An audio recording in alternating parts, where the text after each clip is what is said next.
मैं सबसे पहले पावर कारपोरेशन को प्रदेश के अंदर 4 वर्ष के दौरान किए गए बेहतर प्रयास के लिए हृदय से धन्यवाद देता हूं और आज एक साथ प्रदेश की जनता की आकांक्षाओं के अनुरूप 27 नए पारेषण उपकेंद्रों के लोकार्पण और शिलान्यास कार्यक्रम के लिए जिनकी लागत 1920 करोड़ है, इसके लिए सभी माननीय जनप्रतिनिधियों के परिश्रम और उनकी जो अपेक्षाएं थीं, उन अपेक्षाओं के अनुरूप इन परियोजनाओं के लिए हृदय से बधाई देता हूं, अपनी शुभकामनाएं भी देता हूं। मुझे बहुत प्रसन्नता है कि लोकार्पित होने वाली परियोजनाएं, जिसमें 220 केवी क्षमता के 2 तथा 132 केवी क्षमता के 9 उपकेंद्र शामिल हैं। ये प्रदेश के जनपद बुलंदशहर, मुजफ्फरनगर, अयोध्या, चित्रकूट, सीतापुर, मिर्जापुर, लखनऊ, वाराणसी, फतेहपुर और गोंडा में इनकी स्थापना हुई है। इनके निर्माण में कुल 571.57 करोड़ रुपए खर्च हुए हैं। इसके साथ ही आज 220 क्षमता के 10 और 132 केवी क्षमता के 6 पारेषण उपकेंद्र भी आज यहां पर इनका शिलान्यास संपन्न हुआ है। ये उपकेंद्र हैं लखनऊ, झांसी, फर्रुखाबाद, आगरा, मुजफ्फरनगर, सहारनपुर, मेरठ, महाराजगंज, भदोही, फिरोजाबाद, बस्ती, बांदा, बागपत, कुशीनगर। इनकी कुल लागत है रुपये 1347.91 करोड़। इन परियोजनाओं से प्रदेश के लगभग सभी हमारे जो कमिश्नरी हैं, ये सभी इससे लाभान्वित होंगे और हम इस बारे में कह सकते हैं कि प्रदेश की जनता को विद्युत आपूर्ति निर्बाध रूप से सुनिश्चित की जा सकती है।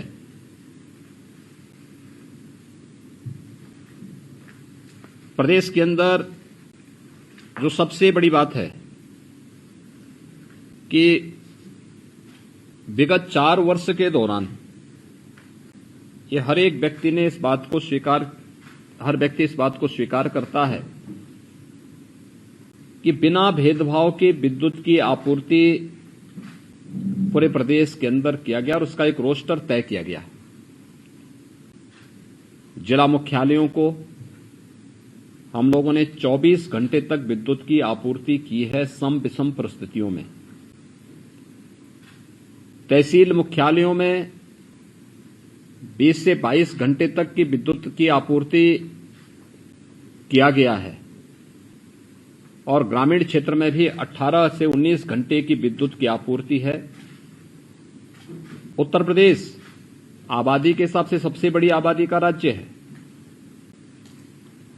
मैंने देश के अंदर तमाम राज्यों का भ्रमण किया है और मैंने देखा है कि किसानों को 5 से 6 घंटे की विद्युत की आपूर्ति मिलती है, लेकिन हमारे यहां अभी भी किसानों को बहुत अच्छी विद्युत की आपूर्ति होती है और ग्रामीण क्षेत्र में किसान इस बात को स्वीकार भी करता है। अभी माननीय उदय भान जी भी कह रहे थे कि पहले किसान जब अपने खेत में पानी डालने के लिए जाता था, जब पहुंचता था तब तक पता लगा बिजली गायब हो गई, लेकिन आज ऐसा नहीं है। अच्छी विद्युत की आपूर्ति ने किसानों की लागत को कम किया है और उत्पादन बढ़ाने में योगदान दिया है। आज आप देख सकते हैं, गांव हो या शहर, रात्रि में बिजली हर जगह चमकती हुई दिखाई देती है।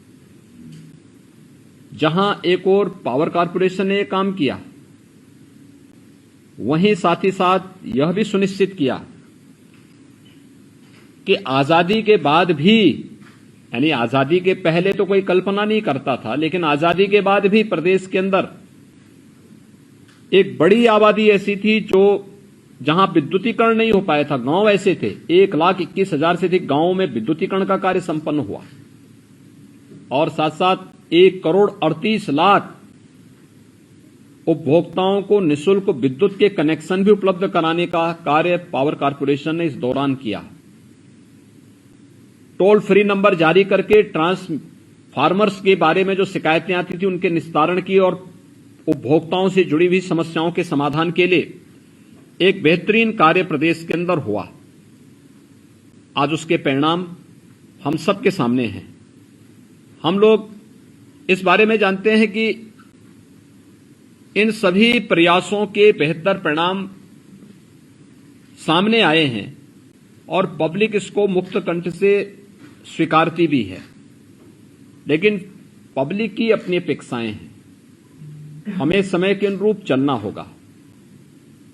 मैं पावर कॉर्पोरेशन को इस बात के लिए बहुत अभिनंदन करूंगा कि कोरोना कालखंड के दौरान, लॉकडाउन के दौरान, जब जिंदगी घरों में कैद हो गई थी, उस दौरान पावर कॉर्पोरेशन ने निर्बाध विद्युत की आपूर्ति करके लोगों के जीवन को सहज बनाने में बहुत बड़ा योगदान किया।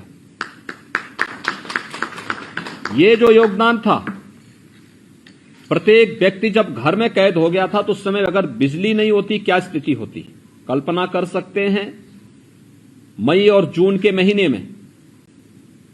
दूसरा, हम लोगों को प्रदेश के अंदर सुदूर क्षेत्रों में कोविड हॉस्पिटल बनाने और उन क्षेत्रों में टेलीमेडिसिन और टेली कंसल्टेशन की सुविधा देने में इसलिए मदद मिली क्योंकि वहां पे विद्युत की आपूर्ति संभव हो पाया था। और ये संभव के कारण हम लोगों ने वहां पर कोविड कालखंड के दौरान बेहतर स्वास्थ्य सुविधा उपलब्ध कराने में अगर हम सफल हुए तो उसके पीछे पावर कॉर्पोरेशन भी एक महत्वपूर्ण कारक था। अगर बिजली नहीं होती तो हम टेलीमेडिसिन या टेली कंसल्टेशन की सुविधा उन क्षेत्रों में, दूर दराज के गांवों में नहीं दे सकते थे। कल्पना करिए 4 वर्ष पहले यही बिजली 4 घंटे, 3 घंटे, 5 घंटे मिला करती थी और कुछ गांवों में तो अगर एक बार बिजली गायब हुई तो फिर उसमें कई दिन लगते थे उसको वापस आने में। लेकिन आज ऐसा नहीं है।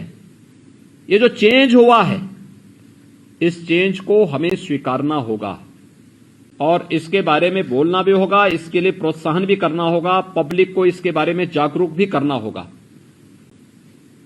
मेरी अपील होगी सभी माननीय जनप्रतिनिधियों से और सभी अधिकारियों से भी कि अगर हम विद्युत की आपूर्ति कर रहे हैं तो विद्युत बिल के समय से भरने की एक ट्रेनिंग के विशेष कार्यक्रम को भी हमें इसके साथ जोड़ना पड़ेगा।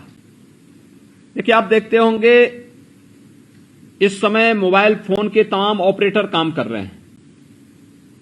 बीएसएनएल भी काम कर रहा है और निजी क्षेत्र के भी तमाम ऐसे ऑपरेटर हैं जो मोबाइल की सेवाएं प्रदान कर रहे हैं और बदले में अपना बिल भी वे पब्लिक से लेते हैं। कितना ट्रांसपेरेंट और कितना शांतिपूर्ण तरीके से उनकी पूरी कार्रवाई चलती है। मुझे लगता है कि पावर कॉर्पोरेशन को अपनी इस उपलब्धि के साथ इसको भी जोड़ना पड़ेगा कि हम लोगों को इस ट्रेनिंग का पार्ट बनाएं। इस फील्ड में बहुत कुछ करने की आवश्यकता है, बहुत संभावना वाला क्षेत्र है और आज के दिन पर विकास की कोई भी योजना क्या बगैर बिजली के संभव हो पाएगा क्या? यह आज हमारे विकास का आधारशिला बन चुकी है बिजली। विद्युत की निर्बाध आपूर्ति निवेश के लिए भी आवश्यक है, डेवलपमेंट के लिए भी आवश्यक है और हमारे दिन प्रतिदिन होने वाले हर एक कार्य के साथ इसका संबंध जुड़ा हुआ है। इसलिए पावर कॉर्पोरेशन ऐसा नहीं कि बिजली देता रहे और बिजली देने के बदले अगर हम बिजली बिल लेने का प्रयास करते हैं तो उसमें तमाम प्रकार की जो समस्याएं आती हैं, इन समस्याओं के लिए अब तो बहुत अच्छी व्यवस्था कर दी कि आप अपने गांव के ही कॉमन सर्विस सेंटर में बिजली के बिल को जमा कर सकते हैं। महिला स्वयंसेवी समूह को भी इस सुविधा के साथ जोड़ा गया है। अगर स्थानीय स्तर पर हमारे जनप्रतिनिधिगण, अधिकारीगण प्रत्येक नागरिक को इसके बारे में सचेत और जागरूक कर सकेंगे तो ये आपूर्ति का जो सिलसिला है अभी 24, 22 और 18 घंटे का, यह प्रदेश में निर्बाध रूप से 24 घंटे हर घर बिजली और हर घर यानी 24 घंटे बिजली की इस आपूर्ति को हम लोग सुनिश्चित करने में सफल हो सकते हैं। यह एक बड़ा चैलेंज हमारे सामने है। दूसरा, पारेषण प्रणाली के बारे में जो अक्सर ये होता था, बहुत सारी जगह लोग अक्सर शिकायत करते थे कि हमारे यहां विद्युत की आपूर्ति नहीं हो रही है, लाइट में फ्लक्चुएशन ज्यादा है, या इस बात के भी कहते थे कि सप्लाई ठीक ढंग से नहीं न होने की ज्यादा शिकायतें होती थी। ये जो उपकेंद्र स्थापित हो रहे हैं, ये वहां पर इन सभी समस्याओं के समाधान करने में बहुत बड़ी भूमिका इनकी होगी। लेकिन अभी इस क्षेत्र में बहुत कुछ कार्य किए जाने की आवश्यकता है। आज प्रदेश में स्थापित जो पारेषण तंत्र का जो अधिकतम भार क्षमता है वो 25,000 मेगावाट है, और पिछले 4 वर्ष के दौरान आपने देखा होगा कि यानी पिछले 4 वर्ष के दौरान जो हम लोगों ने इस फील्ड में काम किया, इसमें 53% की वृद्धि हुई है। गर्मी के मौसम में और जब खेती बाड़ी का समय होता है, उस समय बिजली की मांग भी ज्यादा होती है, और इसके कारण अधिकतम भार वहन क्षमता में बढ़ोतरी के उस समय, उस कालखंड में निर्बाध बिजली और समुचित बिजली देना एक चुनौती होती थी हमारे सामने। हम लोगों ने तो पिछले 4 वर्ष के दौरान पावर कारपोरेशन ने इस चुनौती को लिया, लेकिन उस सबके बावजूद एक चैलेंज हमारे सामने था, और उस चैलेंज को आपने देखा होगा कि इस प्रकार से सब स्टेशन स्थापित करके पावर कारपोरेशन ने फेज वाइज अलग अलग समय में उस समस्या का समाधान किया, और इस दिशा में आवश्यकता पड़ी तो निवेश को आमंत्रित करके उस फील्ड को और मजबूत करने का कार्य किया।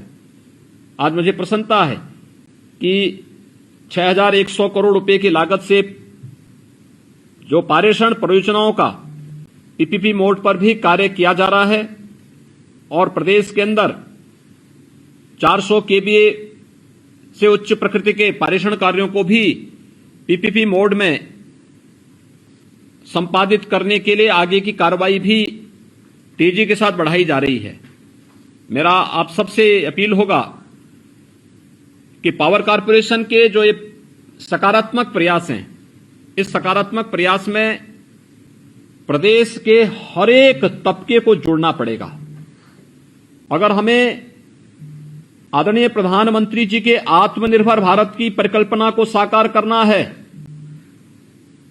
तो हमें पावर कारपोरेशन को भी आत्मनिर्भरता के इस मार्ग पर आगे बढ़ाने की दिशा में बेहतर प्रयास करना होगा। लाइन अच्छी है, दिशा अच्छी है, एक टीम वर्क के साथ इसे आगे बढ़ा देने की आवश्यकता है। मैं एक बार फिर से पावर कारपोरेशन को इस उपलब्धि के लिए बधाई देता हूं।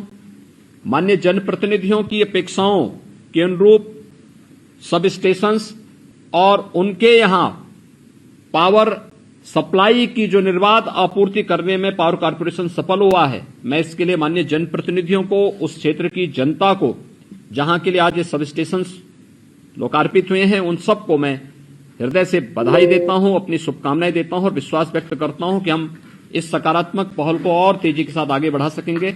बहुत बहुत धन्यवाद। जय हिंद।